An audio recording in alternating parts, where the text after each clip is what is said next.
반갑습니다. 제가 작년에 걸은 길입니다. 여기가 나자렛 그 점프 마운틴이라고 예수님 밀어 떨어뜨리려고 그러는 나자렛이고, 중간에 이제 가나도 가고 아르벨 산도 가고, 그 다음에 여기 막달레나라는 동네가 있어요. 막달레나 마리아 얘기 많이 들었죠? 이 막달레나라는 이 지명이, 여기는 마그달이라고 또 있어요. 근데 2000년 동안 막달레나의 마리아, 막달레나라는 동네가 있는데 거기가 어딘지를 못 찾았던 거예요. 그런데 교황청에서 여기 호숫가에 피정집을 하나 하려고 땅을 이렇게 매입을 하고 땅을 파는데 막달레나 지명을 찾은 거예요. 그래갖고 아주 대단한 5년 전이죠. 5년 전. 그래갖고 지금 다 하는데, 여기가 갈릴레아 호수, 이게 갈릴레아 호수거든요. 이 갈릴레아 호수니까 여기에 물고기를 잡아서 염장을 해서 소금에 절여서 이렇게 판매하는 여자였을 것이다 라는 추측. 그리고 그 물고기를 염장하는 그런 장소도 다 발견을 해낸 거예요. 그러니까 이 물고기를 수출을 하는 사람이니까 돈이 굉장히 많았죠. 그래서 수산나, 요한나, 막달레나, 마리아가 예수님을 도왔다 그랬잖아요. 뒤에서 돌봐준 거죠.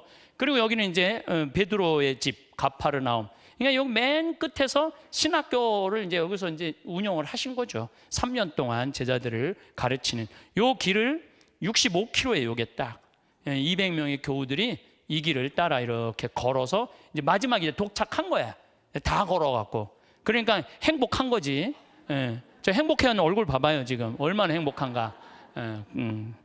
그래서 이렇게 이제 차별로 옷 색깔을 맞춰요. 이제 헷갈리니까 차별로 옷 색깔을 이렇게 맞추고, 차 한 대 한 대에 안내하시는 분, 이게 다 성소 박사들이 다 차에 타갖고 하나하나, 수녀님도 계시고 또 진짜 성소 공부한 사람도 있고 그래갖고 다 안내를 아주 자세하게. 그래서 항상 이렇게 마이크를 이렇게 이어폰을 끼고 안내를 하고, 200명이 뭐 가니까요. 그 각 수도원에서, 특히 프란치스코 수도원이 많이 그 성지에 있는데, 처음이래. 천주교 신자 중에 뭐 외국, 미국 다 합쳐서 이렇게 200명이 온 게 처음이래. 처음.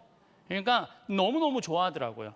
그리고 헌금도 다 그 성지에 다 봉헌하고 오는 거니까, 가난한 프란치스코 수도회가 그냥 우리 때문에 많이 그랬겠죠. 그래서 이렇게 마지막 이렇게 다 걸어갖고 사진을 찍은 거예요. 내년에도 이제 우리가 내년엔 250명이 가요. 250명. 자, 이제는 아름다운 갈릴레아에서 이제 예루살렘으로 왔어요.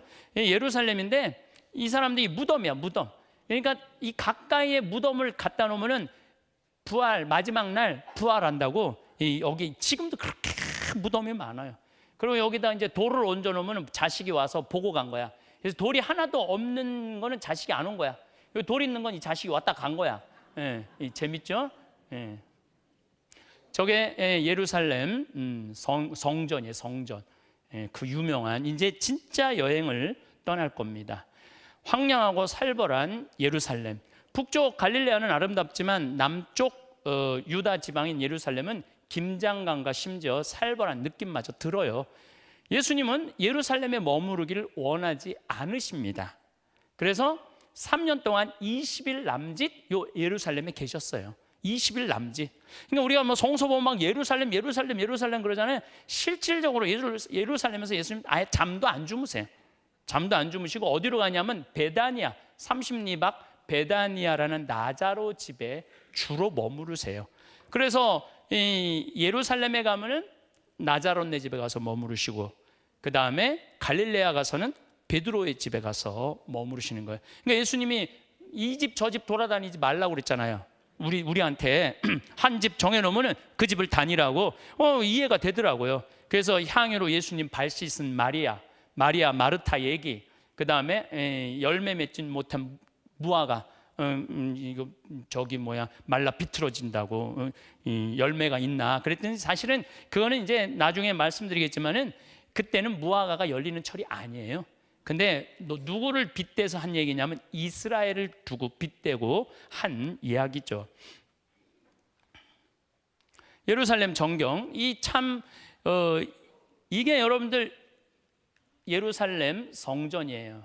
이제 요 얘기가 참 재밌어요. 이걸 황금 사원이라고 그러는데 이거는 누군네 거냐면 이슬람 거예요.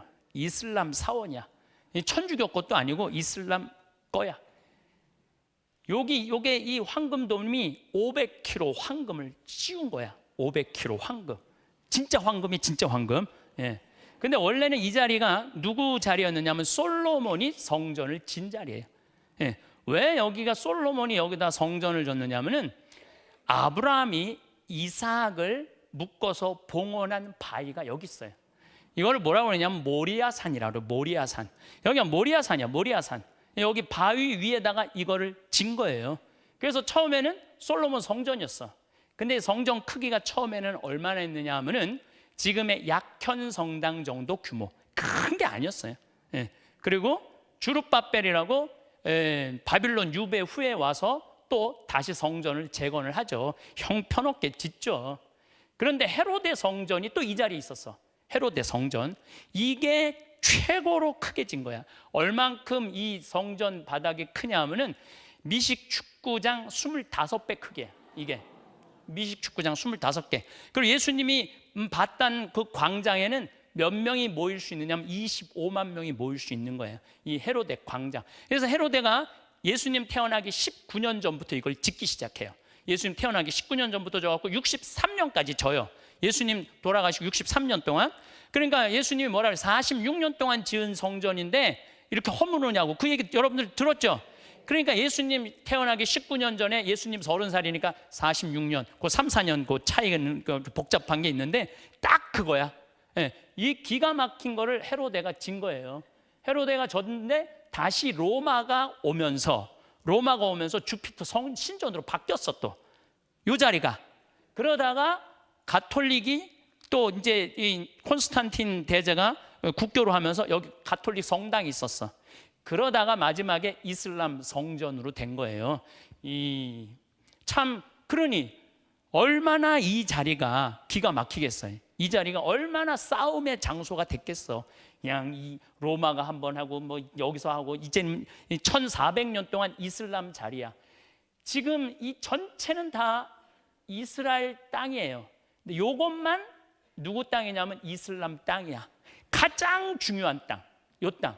그러니까 여기가 통곡의 벽이야. 여기 붙잡고 우는 거예요. 그러니까 사실 자기네들 성지인데 자기네들 그 아브라함 이삭을 봉헌한 이 기가 막힌, 그다음에 이 계약의 궤를 모신 그 기가 막힌 솔로몬 성전이 있던 자리인데 어멘 이슬람 마호메트 그 기리는 성전이 여기 있으니 얼마나 기가 막히겠어요. 예, 그러니까 머리통이 터지게 싸우는 거예요. 머리통이 터지게. 황금사원, 이제 이 이야기예요.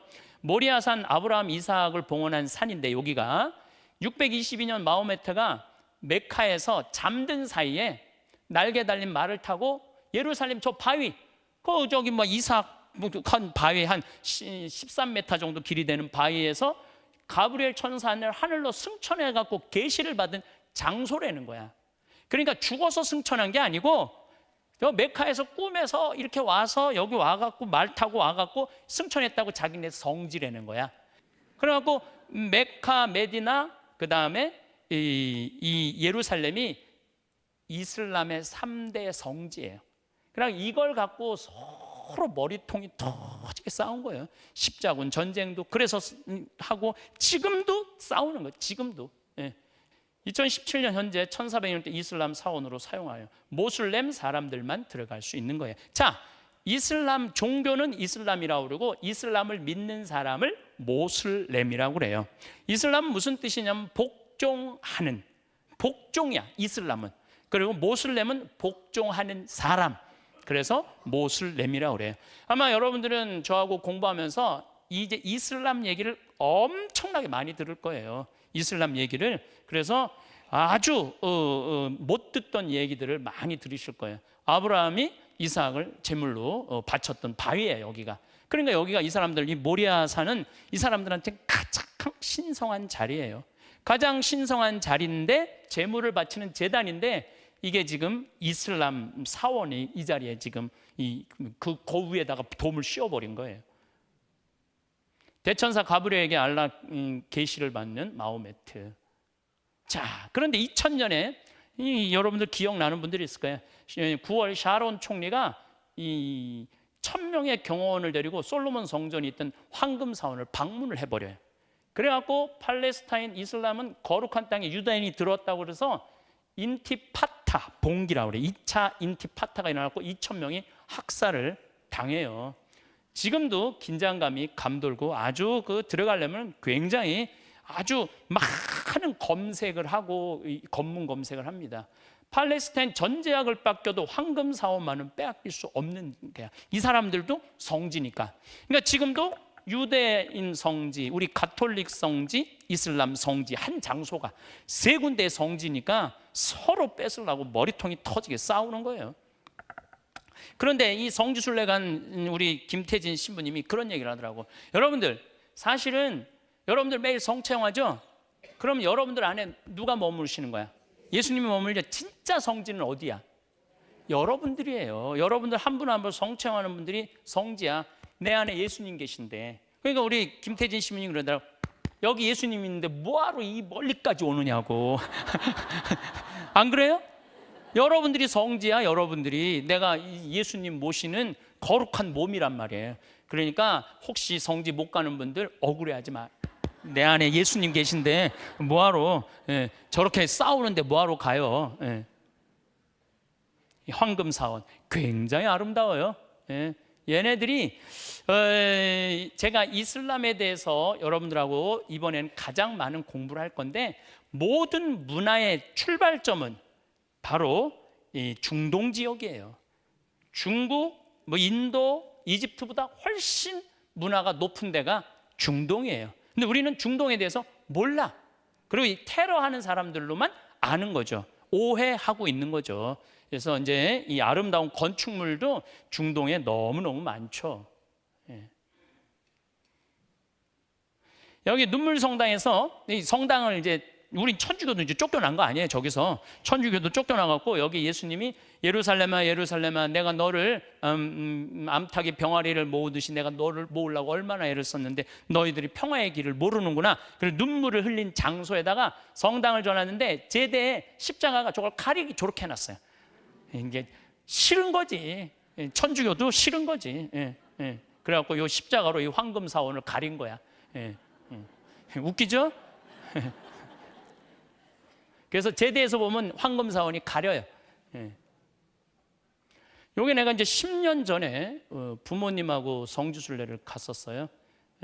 나, 우리 아버지, 우리 어머니, 우리 사무국장, 또 우리 교우들하고 갔는데 그때는 사실은 제가 이게 그냥 예루살렘 성전인 줄 알았어요. 유다 인권 줄 알았어요. 그런데 이번에 가갖고 확실하게 여기가 이슬람 사원이라는 거 알아. 제가 그랬죠. 무덤 성당 부활 성당 얘기를 하면은 교우들이 무덤 성당은 어디고 부활 성당은 어디예요? 그러잖아요. 몰라. 왜냐하면 무덤 성당하고 부활 성당하고 같아. 왜냐하면 무덤에서 부활했으니까. 그렇잖아요. 무덤에서 부활했으니까 무덤 성당 부활 성당 같아. 그래도 들어갔다 와도 신부님 무덤 성당이 어디예요? 부활 성당이 어디예요? 몰라 교우들. 백날 데리고 가도 나도 똑같았던 거예요. 저게 그냥 예루살렘 성전인 줄 알았던 거예요. 그런데 알고 봤더니 이 기가 막힌 사연이 있었던 성전이에요. 그러니까 봐도 모르는 거죠. 모르니까. 10년 전 감동과 5번째 깨달음, 아는 만큼 보이는 것 같아요. 그래서 공부하는 만큼 깨닫는 거. 예수님도 여러분들이 정말 성서 공부를 하는 만큼, 좀 묵상을 하는 만큼 예수님을 깨달아요. 제가 20대 때 알고 있던 예수님하고 지금 알고 있는 예수님하고 너무너무 달라요. 정말 완전히 다른 예수님이야. 그동안 살아오면서. 그러니까 아까 여행의 시작은 있지만 끝은 없어. 하느님을 만나러 가는 여행의 시작은 있지만 끝이 없어. 끝도 없으신 분이 아마 우리 하느님이 아닌가 그런 생각이 들어요. 성서 공부를 하는 만큼 예수님의 크기가 다를 거예요. 여러분들 아마 저하고 같이 이 여행을 하다 보면은 깜짝 깜짝 놀랄 일들이 엄청나게 많을 거예요. 이스라엘의 역사, 지리, 기후, 문화를 이해하는 만큼 성서에서 예수님께서 하신 말씀과 행동을 이해하는 크기가 많이 다르실 겁니다. 이제 가보면 이제 곳곳에서 성물 파는 사람, 아랍 사람들이 있어요. 곳곳에서. 이 사람들은 이스라엘 사람들이 아니에요. 아랍 사람들이야. 아랍 사람들. 이스라엘은 지금 한 850만 명 정도 살고 있는데, 이스라엘 유대 국가로 귀화한 아랍 사람이 한 150만 명 정도 돼요.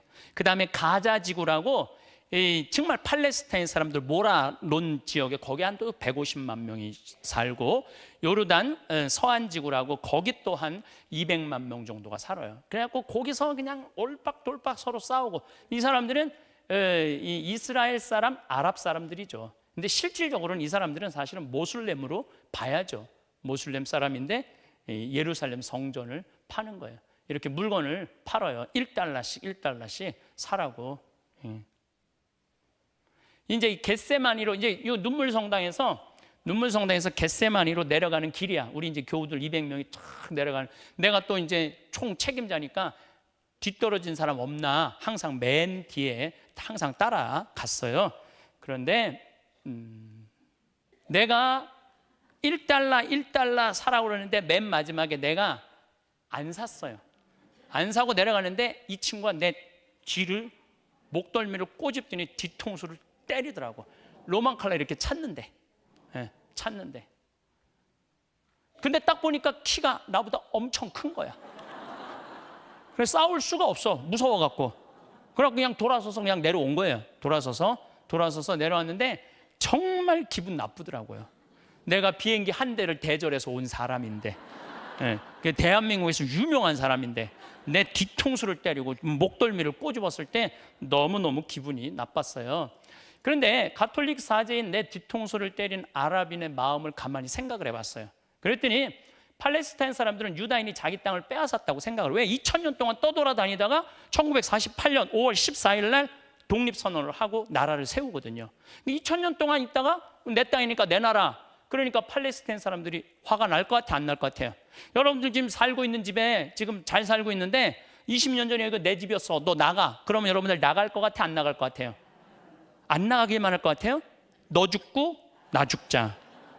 분명히 그럴 거예요. 지금 이스라엘의 땅 너 죽고 나 죽자야. 유다인 뒤에는 미국이 후원하고 있고 미국은 기독교 국가인 거예요. 그리고 나는 가톨릭 신부이기에 나 역시 자기 땅을 빼앗은 사람과 다를 바 없다라고 생각을 해, 이 사람들은. 그러니까 전부 다 적인 거야. 전부 다.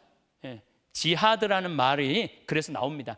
2016년 6월 프랑스 자크 아벨 가톨릭 신부님, 거의 80대신 신부님, 저 19살짜리가 목 거서 죽였잖아요. 성당에서. 이게 바로 이들이 적대감을 갖고 있는 거예요. 종교적인 적대감.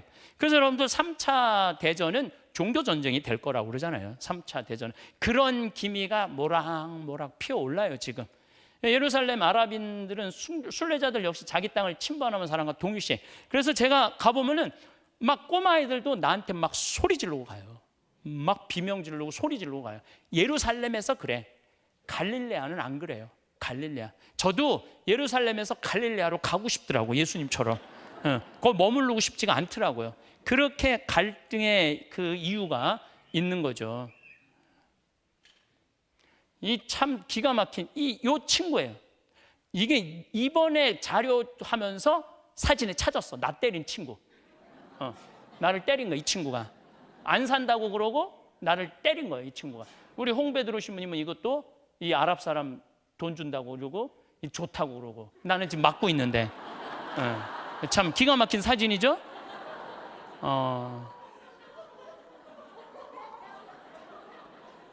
뒤통수 맞고 심각한 황창현. 심각해요 지금. 여러분들 기분이 어떨 것 같아요? 나 한 번도 내가 신부 돼갖고 맞아본 적이 없는데 뒤통수를 막 화가 막 나더라고요. 어떻게 할까? 경찰에 가서 고발을 할까? 별 생각이 다 났어요. 또 우리 거기 형제들 몇 데리고 올라가고 그놈을 잡을까? 별 생각을 다 한 거예요. 그런데 사실은 이렇게 내려가는데 또 한 아이가 와서 한 아이가 와서 막 1달러를 사라고 이게 내 몸으로 저 잠바 있는 데를 막 미는 거야. 안 그래도 기분 나쁜데 얘가 막 하는데 안 산다고 그러는데 보니까 얘가 그 지도를 밀면서 여기에 자꾸를 내리고 있더라고요. 예, 자꾸를 내리면서 여기 안에 내가 돈을 좀 갖고 있었거든요. 그거를 꺼내려고 그러더라고요. 예, 그래갖고 그때 내가 이제 한 14살쯤 되니까 이렇게 하니까 막 가면서 나 뒤통수 때리는 애한테 그러니까 그게 다 작전인 거야. 나를 때려서 혼을 빼놓고 그 아이가 얼마나 이게 참 기가 막힌 경험을 한 거예요. 아씨 어쩌지? 아씨 마음이 산란했어요. 마음이 아씨 어쩌지 이거? 자존심도 상하고 기분이 굉장히 나빴어요. 내가 이러려고 예루살렘에 왔는가 이런 생각이 들더라고. 내가 이러려고 예루살렘에 왔는가 이런 생각이 들더라고요. 이렇게 뒤통수 맞으려고 예루살렘에 왔는가. 근데 교우들한테는 아무한테도 얘기 안 한 거야. 이게 처음 한 거야.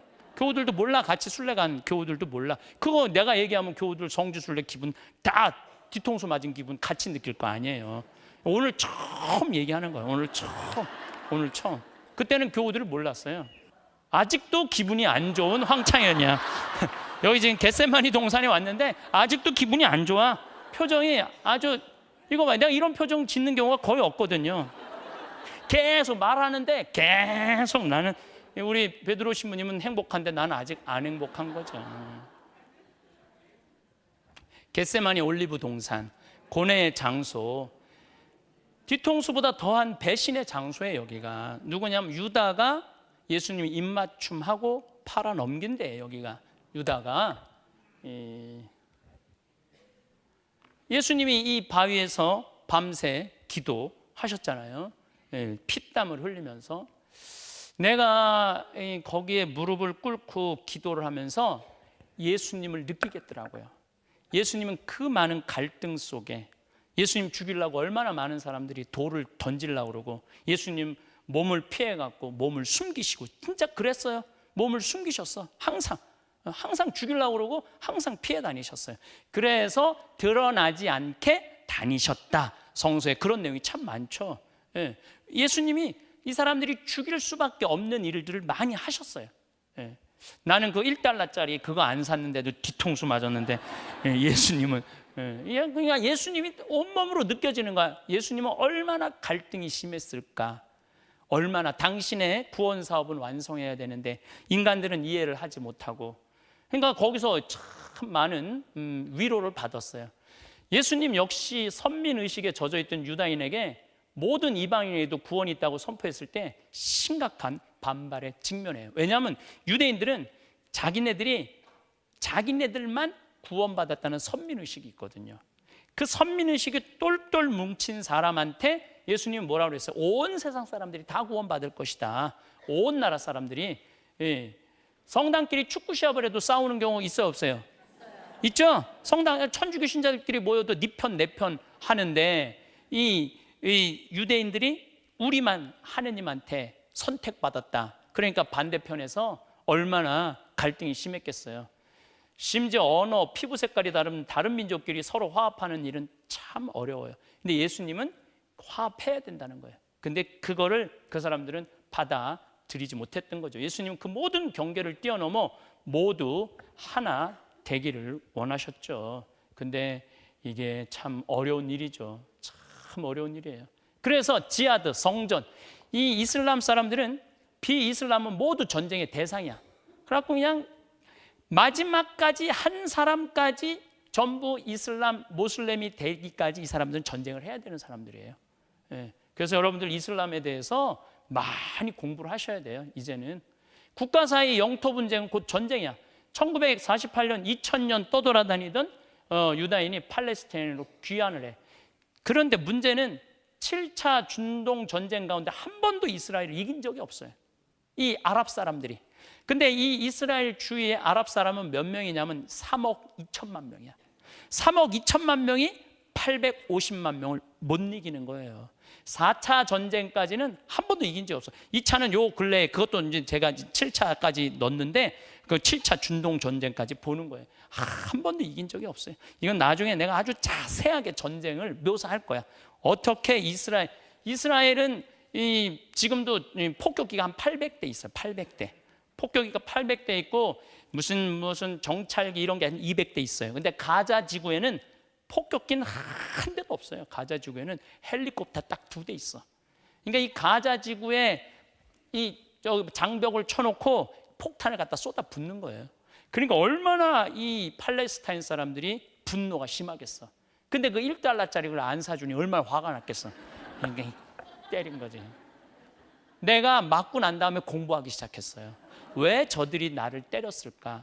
그러니까 그 사람들을 이해하게 되더라고요. 아, 그래서 분노가 있구나. 특히 1967년 일어난 3차 중동 전쟁에 6일 만에 이스라엘에게 이집트, 요르단, 시리아 3개 연합국이 패망을 해요. 그러니까 왜 여러분들 6.1 전쟁인 줄 알아요? 안식일에는 얘네들은 전쟁 안 하거든요. 6일 만에 끝내자. 그래서 6일 만에 이 세 나라를, 그래서 골란곤, 시나이 반도, 그래갖고 얘네들이 3차 전쟁에 어디까지 하면 통곡의 벽까지 올라간 거예요. 아까 말한 거기 안에까지 했으면은 내가 보기엔 3차 대전이 일어났어. 통곡의 벽까지만 얘네들이 정복을 한 거죠. 참 이스라엘 애들이요, 무서운 애들이에요. 이스라엘 애들이. 자, 독도는 한국 땅, 일본 땅. 여러분들 어때요? 독도는 한국 땅인데 일본 애들이 이제 교과서에 아예 가르쳐. 그런 얘기 들으면 여러분들 화가 나요, 안 나요? 기껏 저 독도 저기 있는 거 저거 하나 갖고도 온 일본하고 한국하고 머리통이 터지게 싸우려고 그러는데, 지금 쟤네들은 2000년 동안 떠돌아다니다가 와갖고 그 이스라엘 그 가나안 지역을, 가나안이라는 것은 팔레스타인 지역하고 시리아를 가나안이라고 그래요. 팔레스타인도 많이 들었죠?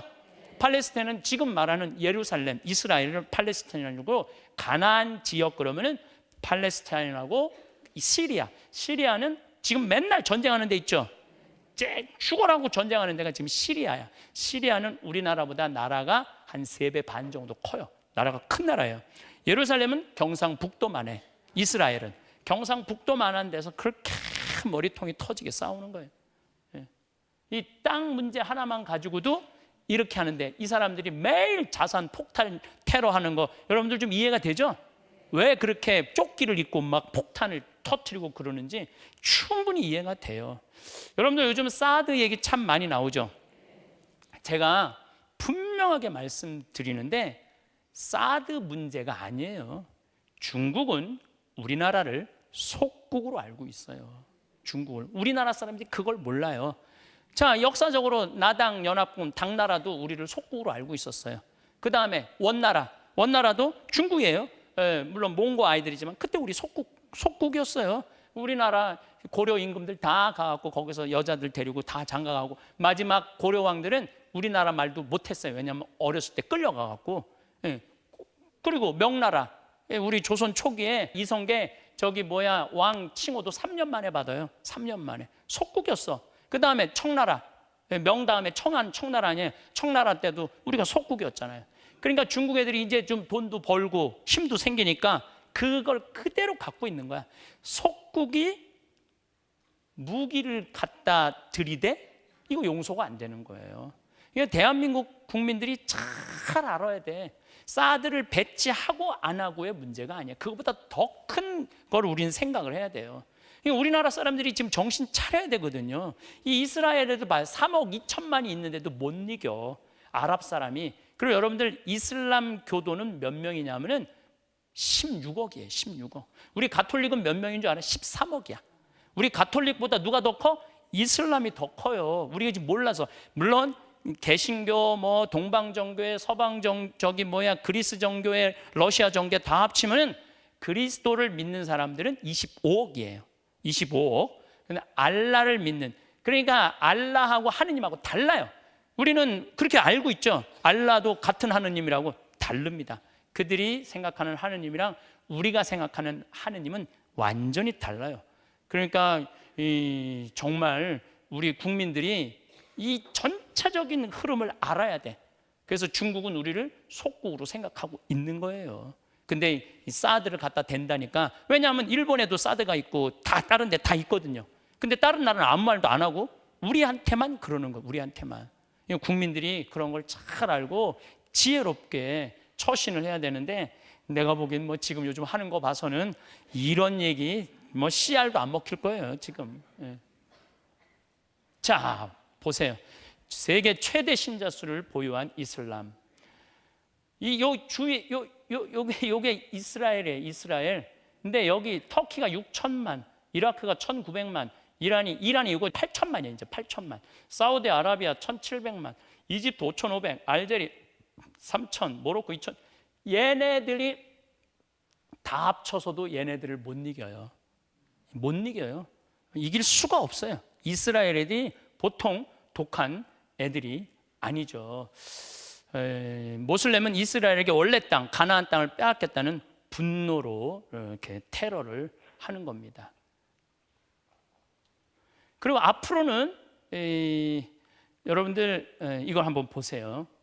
이게 장벽 가자 지구에 폭탄을 하는데 이스라엘 사람들이 구경하는 거야. 폭탄을 쏟아붓는데 구경하는 거예요.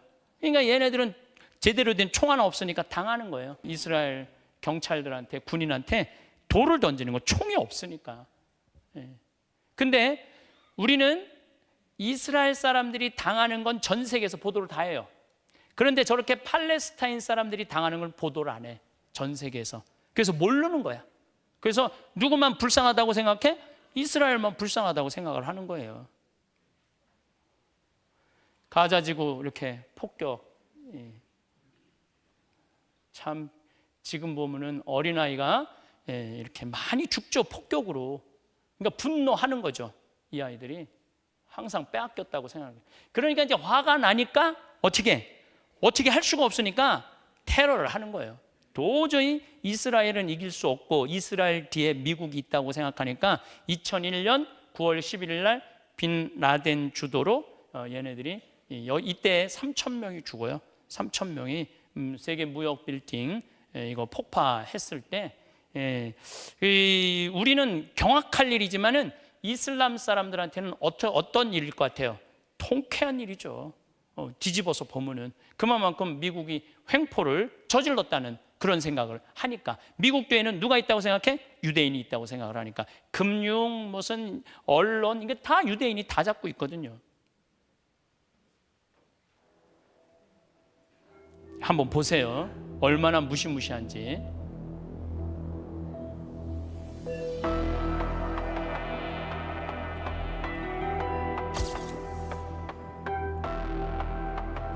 천천히 오다가 갑자기 달리는 거예요.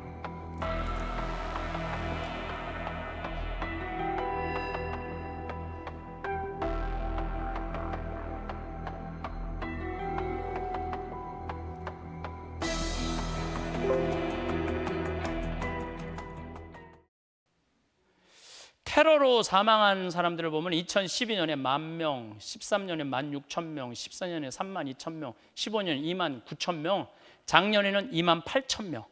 그러니까 지금 거의 전쟁 상태라고 보시면 돼요. 전쟁 상태로. 그러니까 여러분들 트럼프가 이슬람 국가 7개 나라 못 들어오게 하잖아요.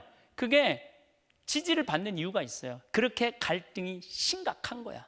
근데 우리나라는 지금 그런 이슬람하고의 어떤 연관성이 없으니까 그런 느낌이 없는데, 우리나라에 지금 이슬람 신자가 몇 명이냐면 20만 명이에요. 우리나라에도 20만 명. 그리고 지금 우리는 프랑스를 가톨릭 국가라고 그러는데 2050년이 되면은 프랑스는 이슬람 국가가 될 거예요. 왜냐하면 지금 이슬람 사람들이 한 10%가 지금 이 프랑스의 10%가 이슬람이거든요. 왜 그러느냐면은 프랑스 사람들은 애를 1.7명 낳아.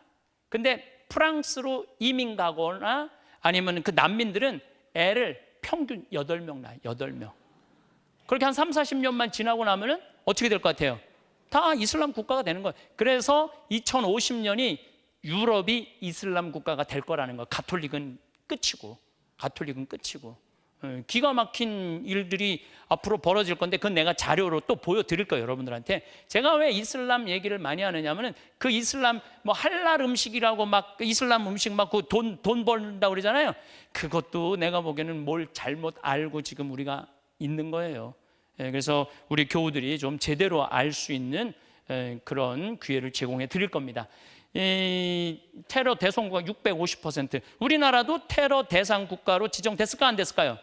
지정돼 있어요. 테러 하겠다는 거예요, 우리나라도. 자, 성서 사복음만 읽어서는 이해하기가 어려워요. 특별히 이번 강의는 이슬람에 대해서 공부를 참 많이 할 계획입니다. 중동 지역 전체를 이해해야 예수님이 하신 말씀 하나하나가 확 와닿아요. 아, 이 말씀을 왜 하셨는가? 그걸 알아요. 중동 지역 전체를 이해를 해야지 성서를 이해할 수 있어요. 이슬람을 이해하면 지금 세계가 겪고 있는 혼동도 이해할 수 있습니다. 트럼프 대통령을 뽑은 미국인들 마음도, 왜 우리가 여러분들 트럼프 이상한 말하는데 대통령 된 거 너무 신기하죠? 네, 저런 적대감이 밑에 있는 거예요. 이슬람에 대한 적대감, 멕시코 사람들에 대한 적대감이 있는 거예요. 그래서 트럼프 밀어주는 거죠. 이해할 수 없는 사람을 뽑은 이유가 바로 저런 이유들이 있어요. 유럽 상황도 아울러 함께 우리가 이해할 수 있죠. 네. 자, 고대 근동지방, 이 얘기 참 많이 들었을 거예요. 고대 근동지방 얘기 많이 들었죠? 초승달 얘기도 참 많이 들었죠. 아까도 말씀드렸지만은 이 메소포타미아 문명이 제일 먼저 시작이 됐어요. 여기는 유프라테스강, 티그리스강이 있어요. 아래는 유프라테스강, 위에는 티그리스강. 그 다음에 여기는 페니키아, 여기가 팔레스타인, 여기가 이집트야. 요게 초승달처럼 생겼어요. 초승달. 그래서 비옥한 초승달 지역이라고 이렇게 얘기를 합니다. 저는 왜 하느님께서 이스라엘 민족을 택했을까? 다른 착한 민족들도 많은데. 그런 생각 참 많이 했어요. 우리나라처럼 착한 민족이 어디 있어, 세상에. 우리가 승전 남의 나라 전쟁을 해, 식민지를 한 적이 있어, 먼저 싸움 건 적이 있어. 얼마나 착해요. 그럼 정말 착한 우리를 선택하시지 왜 저 지독한 놈들을 선택했을까? 그런데 내가 이번에 공부하면서 깨달았어요. 인류 문명의 시작은 여기야. 여기가 시작이 된 거야. 그러니까 문자도 가장 먼저 시작이 됐고, 그러니까 이 사람들을 여기 안에 역사하시는 게 맞더라고요. 여기밖에 없더라고 보니까. 메소포타미아, 이집트, 황하, 인더스 문명 순으로 하죠. 제일 먼저 발달한 문명이에요. 메소포타미아와 이집트는 오리엔탈이라고 부르는 비옥한 초승달 지역이죠. 수메르인이라고 밀을 수확하면서부터 여기에 사람들이 도시를 정착하기 시작한 거예요. 하느님이 문명화된 인간과 최초로 만나기 쉬운 지역이 바로 비옥한 초승달 지역이죠. 가나안은 이 한가운데 이치해 있는 거야. 뭐 앞으로 계속 공부를 하시겠지만은 이집트가 휩쓸고 갈 때 한번 밟히고, 바빌로니아, 아시리아, 페르시아 이런 나라들이 지나갈 때 밟히고, 그 다음에 여기 그리스, 알렉산드리아, 마케도니아, 알렉산더가 지나갈 때 밟히고, 로마가 지나갈 때 밟히고, 얘네들은 믿을 건 누구밖에 없느냐면 하느님밖에 없는 거야. 힘은 약하고 믿을 건 야훼 신앙밖에. 그러니까 내가 그래서 이스라엘을 택하셨구나 이런 생각이 들더라고요. 이 이스라엘을 통해서 당신의 역사하심, 당신의 가장 완벽한 계시는 누구냐면 예수님이거든요. 예수님이 오셔서 하느님과 인간의 만남을 이루어 주신 거죠. 다 이유가 있더라고요. 하느님이 선택하신 이유가 요렇게 초승달이야. 요렇게. 그래서 여러분들 여기 이라크, 이란, 사우디아라비아, 요르단, 시리아, 터키, 이집트, 이게 문명의 거의 시작인 거예요. 여기가. 그래서 우리는 좀 감이 없잖아. 그리고 뭐 사막밖에 없는 것 같고, 근데 여기 이 문화가요 어마어마하더라고. 박기도 여기서 제일 먼저 하고, 60진법 뭐 다 여기서 다 나온 거예요. 달력 이런 것들도 다 여기서 나온 거야. 우리가 세상에서 제일 똑똑한 줄 알고 있는 거지. 그렇지 않아요. 그래서 비옥한 유프라테스강, 그 사막이라고 생각하는데 얼마나 비옥해요. 유프라테스강. 티그리스 강, 유프라테스 강, 이렇게 비옥합니다. 비옥한 티그리스 강. 이 지역에 수많은 민족이 등장을 합니다. 수메르인, 아카드인, 바빌로니아, 아시리아, 신바빌로니아, 페르시아, 이란족, 아랍족, 터키족, 메디아, 리디아는 여기를 리디아라고 우리는 또 세례명으로 너무 익숙하지. 그게 아니고 요 리디아라는 지역이 있어요. 터키 지역, 이집트. 이 수많은 민족 속에서도 이 이스라엘, 야곱 이 민족이 아직까지도 존재하고 아직까지도 야훼 신앙을 포기하지 않는 걸 보면은 정말로 신기해요. 하느님이 선택한 건 맞아요. 또 놀라운 거는 뭐 다음 주나 다다음 주에 얘기하겠지만 이 사람들이 자기네들이 이거를 유지할 수 있는 이유 중에 하나가 뭐냐면 안식일이야.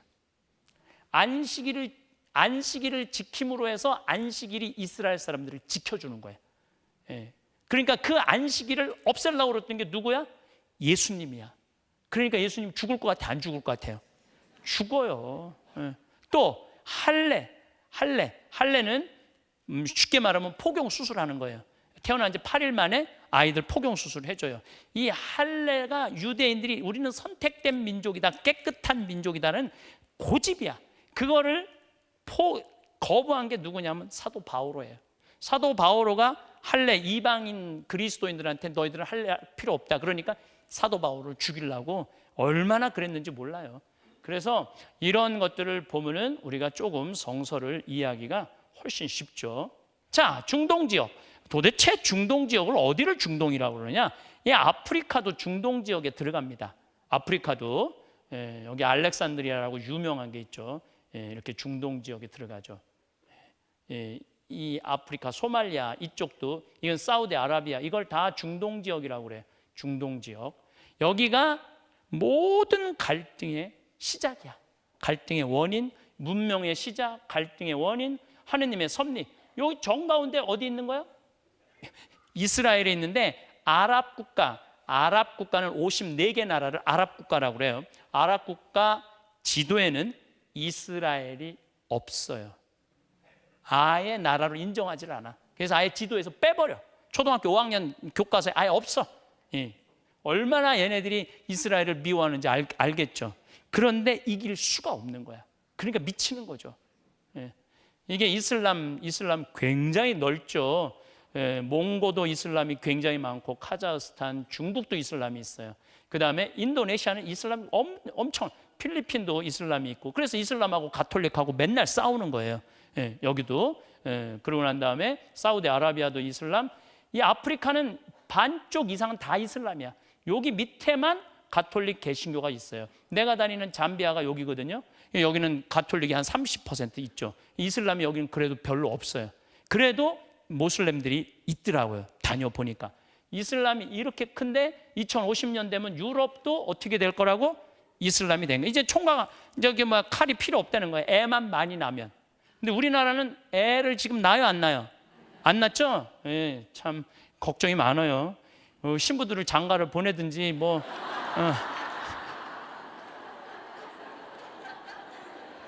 그래서 아랍 지역. 자, 이게 자, 중동, 이슬람, 아랍을 여러분들 구분할 줄 알아야 돼요. 이슬람은 굉장히 큰 거야. 종교 전체가. 그러니까 인도도 이슬람이 1억이나 되거든요. 인도네시아는 이 이슬람이 1억 7천 정도 되고 3억 명 중에 굉장히 이슬람이 많죠. 그 이슬람은 굉장히 큰 거야. 중동은 아프리카까지 합쳐서 중동이라고 그러고, 이건 아랍권이야. 가장 이스라엘하고 갈등이 많은 아랍 지역이에요. 여기가 아랍 지역. 혹시 이런 경험들이 있으신가요? 처음 봤을 때는 참 순해 보이고 좋은 사람인 것 같았는데 나중에 크게 속아서 마음의 상처를 받으신 적 있으신가요? 겉으로는 항상 웃으면서 친절하지만 뒤에서는 전혀 다른 모습을 보이는 사람을 만나 당황하신 적 있으신가요? 처음에는 여러분의 말씀을 잘 들어주고 공감해 주는 것 같더니 나중에는 그 말들로 여러분을 곤란하게 만든 사람을 만난 적 있으신가요? 특히 우리 나이에 이런 사람을 만나면 피해가 클 수밖에 없습니다. 육체적으로도 정신적으로도 회복하기가 더 힘들고요. 요즘은 사람을 알아보기가 정말 더 어려워졌습니다. 누구나 겉으로는 친절하고 좋은 사람인 척하지만 속마음은 알 수가 없죠. 특히 우리 나이대가 되면 순수하고 선한 마음 때문에 오히려 더 쉽게 속아 넘어가기도 합니다. 젊었을 때는 경계심도 있고 의심도 했지만 나이 들수록 사람을 더 믿고 싶어지는 마음 다들 이해하시죠? 더구나 요즘은 사기 수법도 교묘해지고 있어서 조심해야 할 일들이 더 많아졌습니다. 인상이 순해 보인다고 말투가 친절하다고 해서 덜컥 그 사람을 믿었다가는 큰 피해를 볼 수 있죠. 특히 보이스피싱이나 투자 사기 같은 경우 처음에는 항상 순해 보이고 친절한 사람이 접근한다고 합니다. 우리 세대는 특히 더 조심해야 합니다. 평생 모아온 재산이나 퇴직금을 한순간에 잃을 수도 있고 신용이나 명예에 돌이킬 수 없는 상처를 입을 수도 있기 때문이죠. 자식들에게 부담을 주기 싫어서 혼자 끙끙 앓다가 더 큰 피해를 보시는 분들도 많다고 합니다. 오늘은 이런 분들을 미리 알아볼 수 있는 특징 10가지를 자세히 말씀드리려고 합니다. 이 내용을 잘 기억해 두시면 앞으로 영악한 사람을 만났을 때 큰 피해는 막을 수 있을 거예요. 더 나아가 우리 자신과 가족들을 더 잘 지키고 행복한 노후를 보내는 데도 도움이 될 것입니다. 첫 번째로 말씀드릴 영악한 사람의 특징은 과도하게 친절한 태도입니다. 진심으로 좋은 사람의 친절함은 자연스럽고 일관적입니다.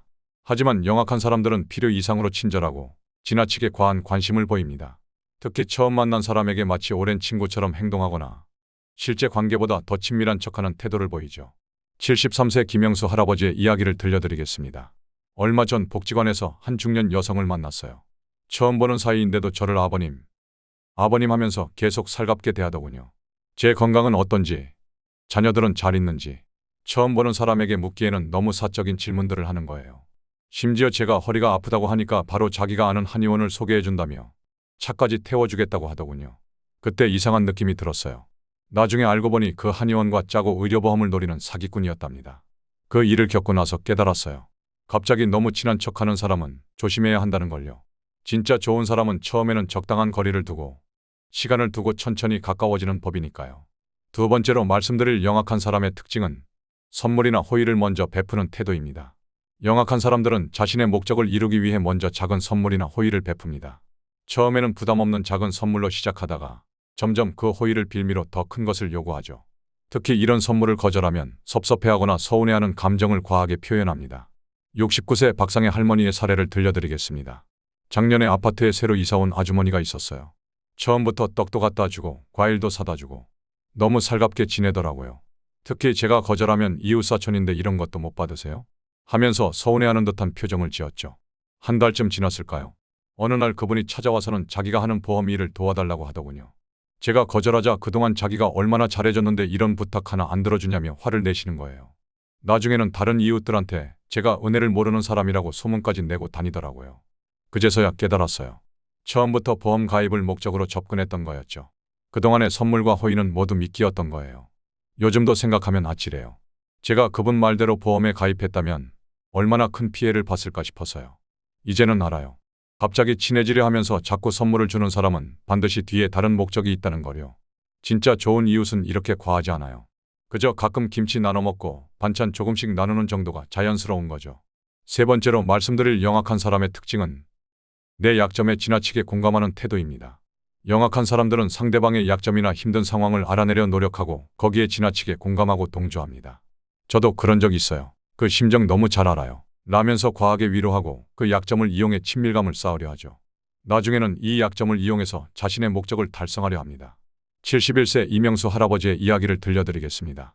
작년에 아내가 먼저 세상을 떠나고 저는 우울증에 시달리고 있었어요. 그때 동네 할아버지 한 분이 다가오셨죠. 자기도 몇 년 전에 같은 경험을 했다면서 매일같이 찾아와 이야기를 들어주셨어요. 처음에는 정말 고마웠어요. 제 마음을 이해해주는 사람이 있다는 게 큰 위로가 됐거든요. 그분은 제가 힘들어할 때마다 내가 다 이해한다면서 제 어깨를 두드려 주셨죠. 심지어 자식들도 모르는 제 속마음을 그분은 다 아는 것 같았어요. 그런데 석 달쯤 지났을까요? 어느 날 그분이 찾아와서는 좋은 투자가 있다며 저금해 둔 돈을 빌려달라고 하시더군요. 제가 망설이자 이렇게 우울해하고 있을 때가 아니다. 이 기회에 돈도 벌고 새로운 인생을 시작하자며 설득하셨어요. 다행히 그때 제 큰아들이 찾아와서 이 일을 알게 됐고 그분의 지난 사기 전과까지 밝혀냈어요. 그제서야 깨달았죠. 그분은 처음부터 제 약점을 노리고 접근했던 거예요. 우울증에 시달리는 제 마음을 이용해서 돈을 노렸던 거죠. 네 번째로 말씀드릴 영악한 사람의 특징은 급하게 결정을 재촉하는 태도입니다. 영악한 사람들은 상대방이 깊이 생각할 시간을 주지 않으려 합니다. 이 기회는 지금뿐이에요. 오늘 결정하셔야 해요. 라며 빠른 결정을 재촉하죠. 특히 자식이나 다른 사람과 상의하는 것을 극도로 꺼리며 이런 좋은 기회를 다른 사람한테 뺏기면 어떡하시겠어요? 라는 식으로 불안감을 조성합니다. 75세 한상철 할아버지의 사례를 들려드리겠습니다. 얼마 전 교회에서 알게 된 집사님이 찾아오셨어요.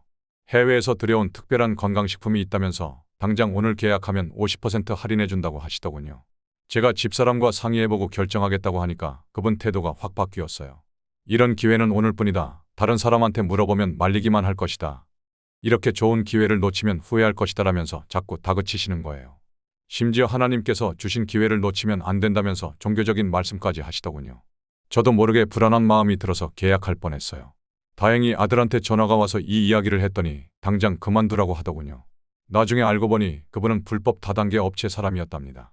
교회를 이용해서 노인들에게 접근한다는 소문이 파다했더라고요. 그때 깨달았어요. 급하게 결정을 재촉하는 사람은 반드시 다른 속셈이 있다는 거요. 5번째로 말씀드릴 영악한 사람의 특징은 비밀을 강조하는 태도입니다. 영악한 사람들은 자신들의 제안이나 이야기를 다른 사람에게 알리지 말라고 강조합니다. 이건 특별히 어르신께만 알려드리는 거예요. 가족들한테도 비밀로 하셔야 해요. 라며 은밀함을 강조하죠. 특히 가족이나 친한 친구와의 상담도 만류하면서 그 사람들은 이해 못해요. 라는 식의 말을 자주 합니다. 68세 정순이 할머니의 이야기를 들려드리겠습니다. 며칠 전 복지관에서 알게 된 분이 저를 찾아왔어요.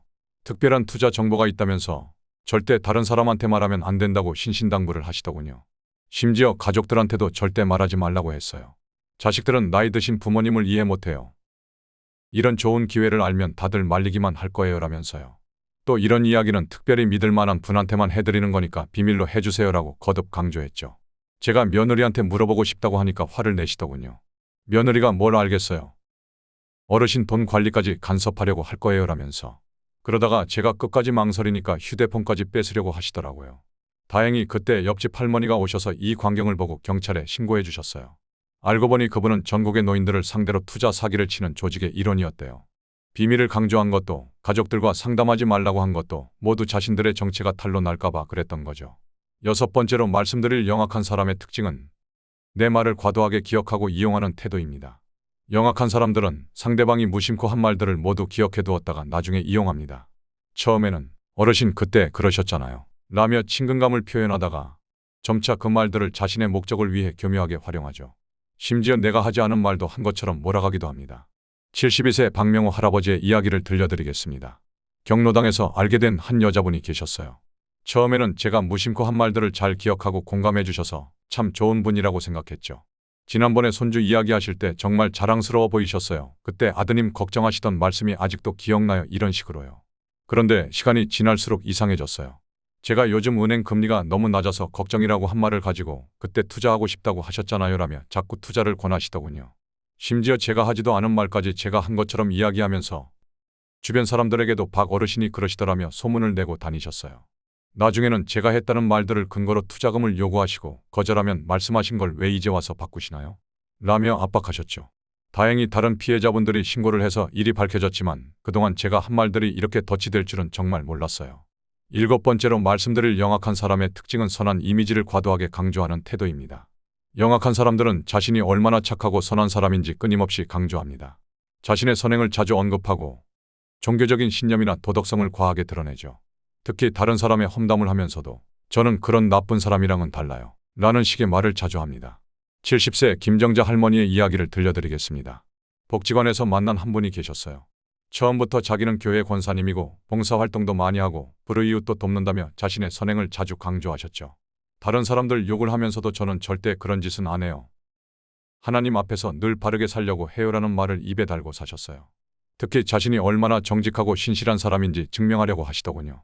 그러다 어느 날 좋은 투자가 있다며 저보고 돈을 모아오라고 하셨어요.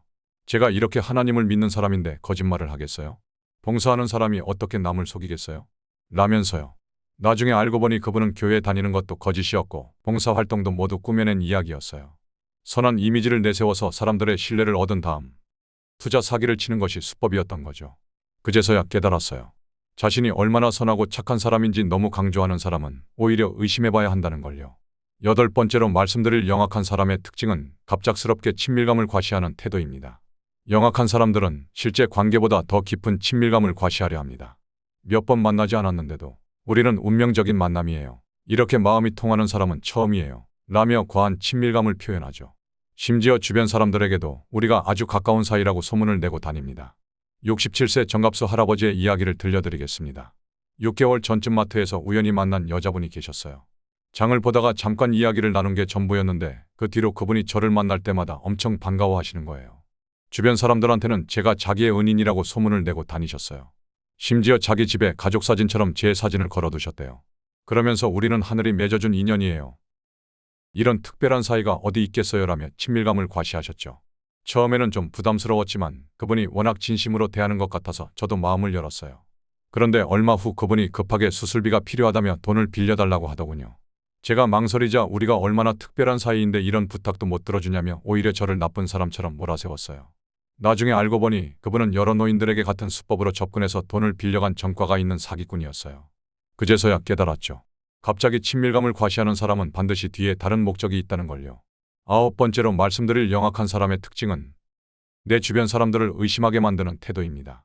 영악한 사람들은 자신만이 진정한 조력자라는 것을 강조하기 위해 가족이나 친한 친구들을 의심하게 만듭니다. 자식들은 어르신 재산만 노려요. 그 친구분은 어르신을 이용하는 것 같은데 라며 주변 사람들과의 관계를 흔들어 놓죠. 74세 윤상철 할아버지의 이야기를 들려드리겠습니다. 작년에 부동산에서 만난 한 여자분이 계셨어요. 제가 집을 팔려고 하는데 그분이 적극적으로 도와주시겠다고 나서시더군요. 처음에는 정말 진심으로 저를 걱정해 주는 것 같았어요. 그런데 점점 이상한 말들을 하기 시작했죠. 아드님이 어르신 집을 노리는 것 같은데 조심하세요. 며느님도 믿으면 안 돼요. 요즘 며느리들은 다 돈만 봐요라면서요. 심지어 30년 지기 친구에 대해서도 그분은 어르신 돈만 노리는 것 같아요. 전 어르신 걱정돼서 하는 말이에요라며 의심을 심어놓았어요. 그러더니 나중에는 제 집을 자기가 소개하는 사람한테 헐값에 팔아야 한다고 강요하더군요. 다행히 그때 아들이 수상함을 느끼고 조사해보니 그분은 노인들의 집을 헐값에 사들여서 비싸게 되파는 일을 하는 사기꾼이었어요. 자식들이나 친구들과 멀어지게 만든 것도 모두 저를 고립시키기 위한 계획이었던 거죠. 10번째이자 마지막으로 말씀드릴 영악한 사람의 특징은 주변에 대한 자랑과 허세가 심한 태도입니다. 영악한 사람들은 자신의 인맥이나 능력을 과도하게 자랑합니다. 나는 땡땡 회장님과 친분이 있어요. 돈 버는 특별한 방법을 알고 있죠. 라며 허세를 부리면서 신뢰를 얻으려 하죠. 특히 고위층 인맥이나 해외 커넥션을 자주 언급합니다. 76세 이영자 할머니의 이야기를 들려드리겠습니다. 경로당에서 알게 된 한 남자분이 계셨어요. 처음부터 자기는 대기업 임원 출신이고 청와대 인맥도 있고 해외에도 사업체가 많다고 자랑하셨죠. 특히 자기 아들이 삼성 임원이라느니 딸은 미국 변호사라느니 매번 대단한 이야기들을 하셨어요. 심지어 자기 집이 강남에 있다며 사진도 보여주셨는데 나중에 알고 보니 인터넷에서 가져온 사진이더라고요. 그러다가 어느 날 VIP들만 아는 특별한 투자가 있다며 저보고 적금을 해약하자고 하시더군요. 자기가 이런 좋은 정보는 특별한 사람한테만 알려준다면서요. 다행히 제가 망설이는 사이에 그분이 다른 피해자 때문에 경찰에 잡혀갔어요. 알고 보니 그분은 수십 명의 노인들에게 같은 수법으로 접근해서 돈을 가로챈 전과자였어요. 자신의 허세로 신뢰를 얻은 다음 투자를 미끼로 돈을 가로채는 게 수법이었던 거죠. 지금까지 인상이 순해 보여도 영악한 사람의 10가지 특징에 대해 알아보았습니다. 이런 특징들을 말씀드리면서 한 가지 꼭 강조하고 싶은 것이 있습니다. 세상의 모든 사람을 의심하고 경계하라는 것이 아닙니다. 다만 우리가 살아온 경험과 지혜로 사람을 제대로 알아보고 불필요한 피해는 막자는 것이죠. 특히 우리 나이에는 더욱 조심해야 합니다. 평생 모은 재산을 한순간에 잃을 수도 있고 회복하기 힘든 정신적 상처를 입을 수도 있기 때문입니다. 더구나 자식들에게 부담을 주기 싫어서 혼자 끙끙 앓다가 더 큰 피해를 보시는 분들이 많습니다.